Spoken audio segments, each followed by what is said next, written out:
Est-ce que vous avez des soucis avec les articles en anglais? Est-ce que vous avez des problèmes à savoir quand mettre l'article et devant un mot, quand mettre l'article an, c'est-à-dire an devant le mot, quand mettre l'article the, c'est-à-dire the devant le mot, ou quand rien ne mettre du tout?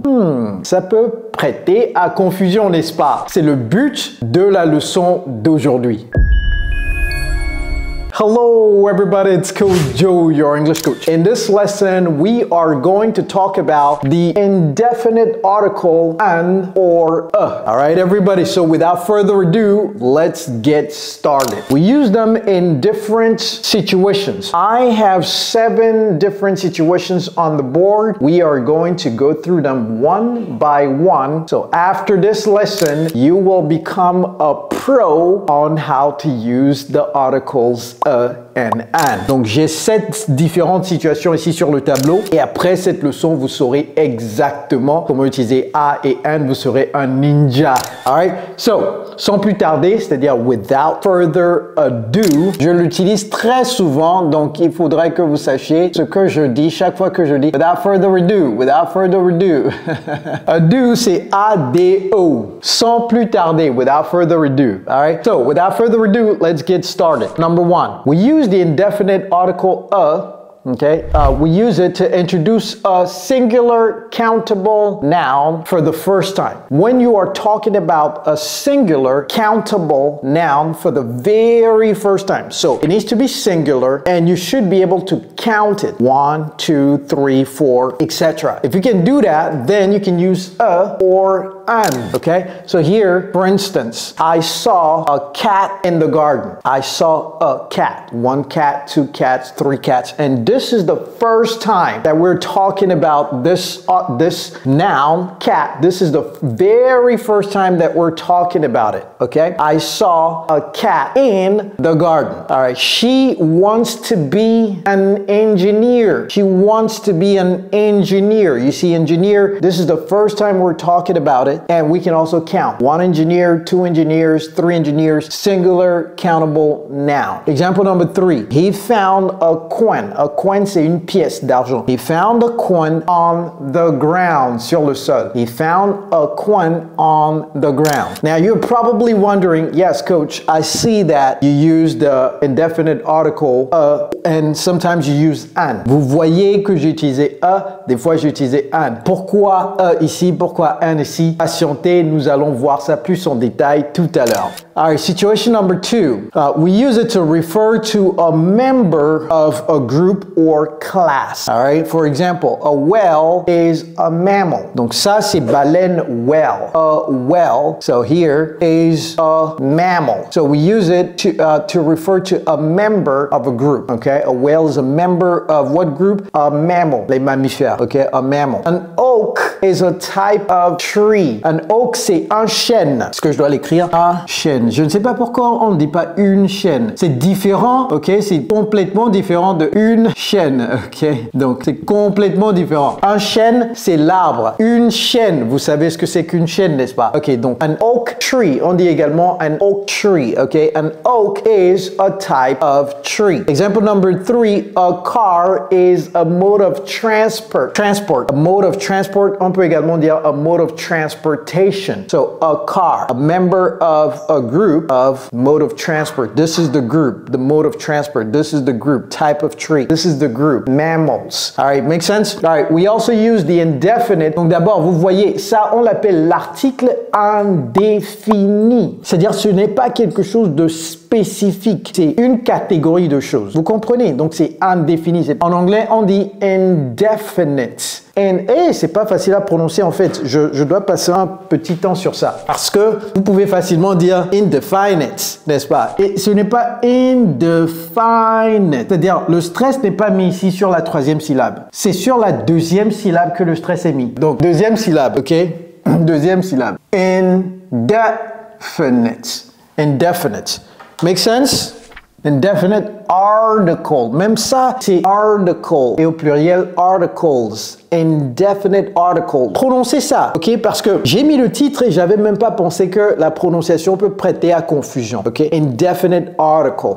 All right? So, the third situation in which we use the indefinite article and an, we use it to indicate a profession or occupation. Ça, c'est très important parce que nous, les francophones, nous faisons trop d'erreurs lorsque nous voulons parler de notre profession, de notre occupation. Par exemple, en français, on peut facilement dire elle est professeure. Vous voyez, elle est professeure, ça se dit. Et là, on n'a pas mis d'article, n'est-ce pas? C'est le zéro article. On n'a pas mis d'article, donc en anglais, bien entendu, le francophone veut dire she is teacher. Je suis prof, j'entends très souvent I'm teacher. Non, il manque l'article indéfini. Vous voyez? Donc ici, ce n'est pas she's teacher, c'est she's a teacher. Très important et ça, je vois cette erreur tout le temps. Je suis comptable, j'entends très souvent I'm accountant. Non, non, non. C'est I'm an accountant. I'm an, il faut l'article indéfini là-bas. Alright? Donc, he works as an. Et vous voyez la liaison que j'ai fait là. As an. Si vous n'avez pas encore vu ma vidéo sur les réductions en anglais, c'est-à-dire les gymnastiques linguistiques que les Américains font, j'ai une vidéo dans laquelle j'ai décortiqué la façon dont les Américains prononcent les choses. Ouh, il faudrait nécessairement voir cette vidéo. Vous comprendrez qu'ils font des liaisons, ils font des réductions, ils font des contorsions, ils font des gymnastiques, ils font trop de choses. Ok? He works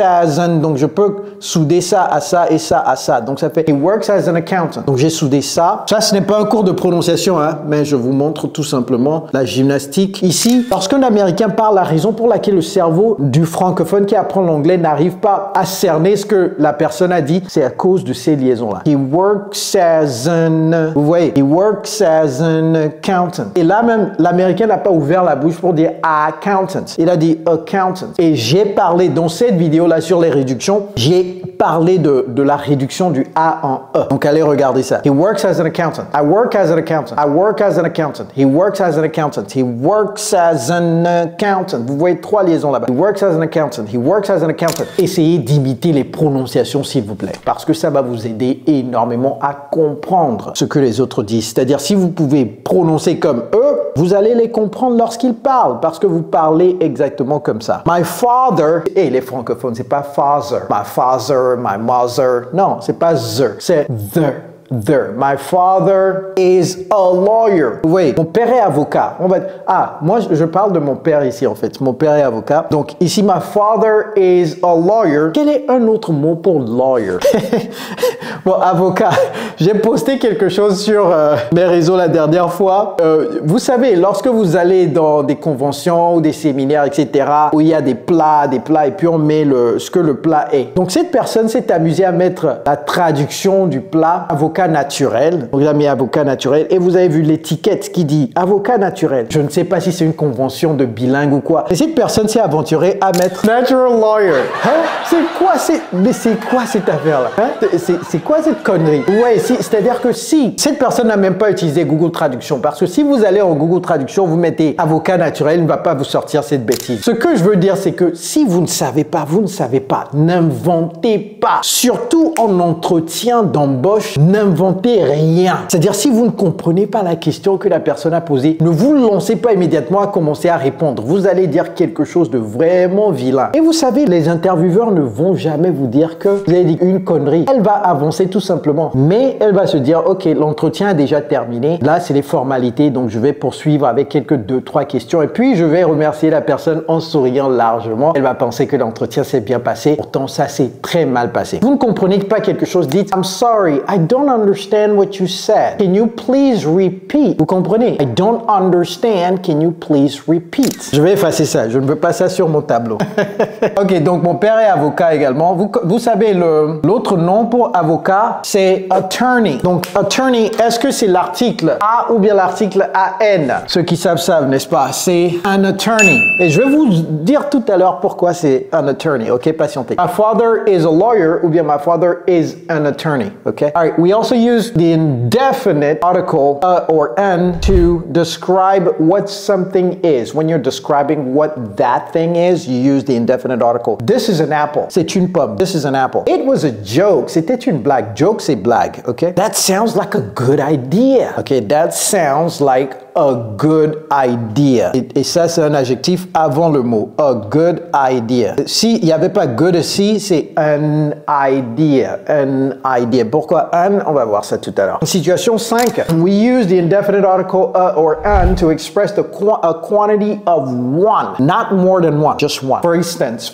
she drank a glass of water. Drank, c'est le passé simple de drink. Ok? Drink, drank, drunk. Si vous n'avez pas encore vu ma vidéo sur les 134 verbes irréguliers, qu'est-ce que vous attendez? C'est extrêmement important d'aller regarder cette vidéo. Ok? Sans les verbes irréguliers, vous ne pouvez pas conjuguer au passé, ni au present perfect, ni au past perfect. Il y a beaucoup de conjugaisons, vous ne pouvez pas avancer. Donc, allez regarder cette vidéo. Pour ceux qui se disent, mais coach, vous êtes un très bon enseignant, mais malgré vos vidéos sur YouTube, j'ai toujours du mal en anglais. Est-ce que vous pouvez m'aider? Il n'y a pas de problème. Nous avons un programme d'immersion sur mesure pour les francophones. Dans la barre de description, allez cliquer sur ce lien, remplissez vos informations, je vais vous contacter pour vous en dire plus. Mais nous avons aidé des milliers de francophones dans plus de 50 pays à parler couramment l'anglais aujourd'hui à travers notre programme d'immersion anglaise. All right, everybody. So, number 2, he waited for an hour. Ok, jusque-là, c'est comme si A, c'est pour une consonne et an, c'est pour une voyelle. A pour une consonne, an pour une voyelle. Et là, on a mis an pour une consonne. Ok, I need a sheet of paper. Donc, dans tous ces exemples, vous allez voir que c'est une quantité d'une seule chose. One thing. A glass of water. He waited for an hour, meaning 1 hour. I need one sheet of paper. A sheet of paper. I need one glass of water. She drank one glass of water. Number 6, we use the indefinite article a or an with certain expressions of time, cost, and distance. For example, I exercise. Ça, ce n'est pas exercise. Ce n'est pas aise. C'est exercise. Exercise. I exercise 5 times a week. Ça, c'est moi, ça. Je fais du sport 5 fois par semaine. Et faire du sport, ce n'est pas to do sport.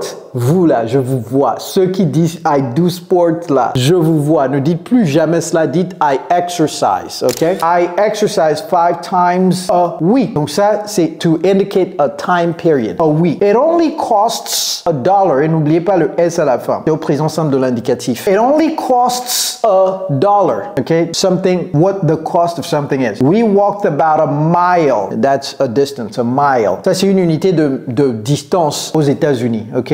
Convertissez ça en kilomètres. Vous allez voir combien de kilomètres ça fait. All right. And then finally, we use the indefinite article or an in exclamations with singular countable noun. Toujours singular countable nouns, OK? All right. For example, what a beautiful painting. Painting, c'est un tableau, OK, qu'on a peint. What a beautiful painting. Et vous voyez que je n'ai pas prononcé le T. Donc, allez regarder la vidéo sur les 4 T que les Américains utilisent en anglais qui nous rendent la vie compliquée à nous les francophones parce que lorsqu'ils commencent à utiliser ces T-là, vraiment, on n'arrive pas à suivre leur conversation. Par exemple, si quelqu'un dit « I'm going to Toronto », vous allez dire « Hein? »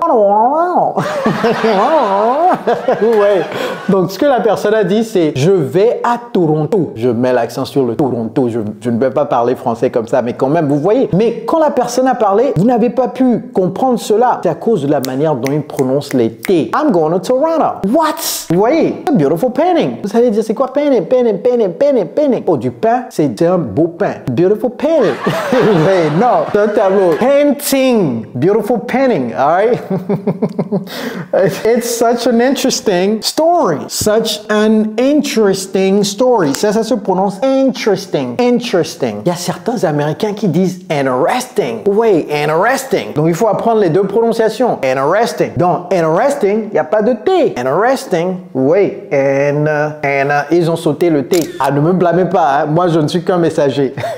He's such a clever boy. Donc vous voyez ici, a beautiful painting, an interesting story. A clever, chaque fois il y a un adjectif là-bas pour marquer l'exclamation. Alright, quand est-ce qu'on utilise le a? Quand est-ce qu'on utilise le un? Et puis on va voir quelques prononciations également. We use a before words that begin with a consonant sound. Even if the word starts with a vowel, but is pronounced with a consonant sound. Ça veut dire quoi? Donc a est mis devant, mis avant plutôt, un mot qui a une prononciation qui commence par un son de consonne. C'est-à-dire le son, c'est comme si c'était une consonne. Donc, n'ouvrez pas les yeux. Fermez les yeux. Prononcez le mot qui suit l'article. Vous allez voir si ça se prononce avec une consonne ou bien avec une voyelle. Hein? C'est juste la prononciation qu'il faut voir. Ce n'est pas la lettre. C'est pourquoi ici, tout à l'heure, j'ai dit qu'est-ce qui se passe ici? Est-ce qu'il y a un problème? C'est quoi? Ou bien quoi? Ok, donc on va voir l'exemple. A university. What? Université, c'est voyelle. Mais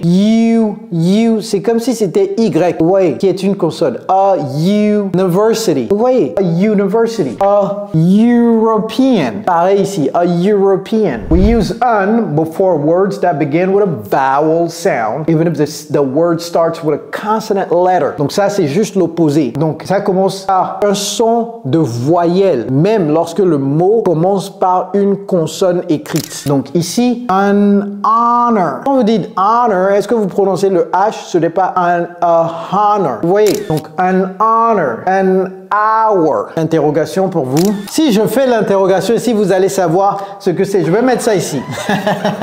Je vais mettre ça ici en bas parce que je sais que vous êtes intelligent. Si je mets ça dans cette catégorie, vous allez savoir que c'est. Ici, si je mets ça dans cette catégorie, vous allez savoir que c'est. Donc, je vais mettre ça quelque part ici. On va faire l'interro tout à l'heure. OK. Exceptions and special cases. Donc, ça, c'est des exceptions. Acronyms. An FBI agent. What? Donc, pour les acronymes, FBI, ça commence par F. Donc, normalement, c'est FBI agent, mais non. Parce que la prononciation, c'est comme si ça commençait par un E. Vous voyez, E-F. F. Vous voyez, donc c'est un FBI agent. A NASA, ça se prononce NASA. A NASA engineer. Un MBA. Vous voyez, un MBA. Il y a beaucoup de vous qui ont des MBA. Ce n'est pas un MBA. Quand bien même ça commence par un M. C'est un M. Parce que M, ici, c'est comme si c'était EM, n'est-ce pas? La prononciation. Sorry, for numbers. We use for one-time offers. So a one-time offer, an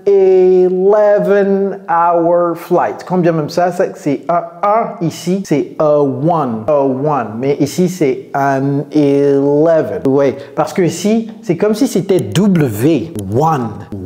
Ça fait comme W, n'est-ce pas, qui est une consonne. A one-time, le son, ça c'est comme si c'était une consonne. A one, W-O-N-E, a one-time offer. And 11, ça c'est clair que c'est E. Ne dites pas 11, c'est 11. OK, an 11-hour flight. Regional pronunciation, c'est ici que ça se complique des fois parce que ça dépend de là où vous êtes géographiquement pour certains mots. In some dialects, words, et quand on dit dialects, ici on parle de l'anglais toujours. In some dialects, words can be pronounced differently, affecting the choice of article. Par exemple, en anglais américain, on dit a herb. En anglais britannique, an herb. An herb. Oui, an herb. Eux, ils veulent garder herb. Les Américains veulent dire herb. Qu'est-ce qu'on peut faire, nous? On n'est que des petits, n'est-ce pas?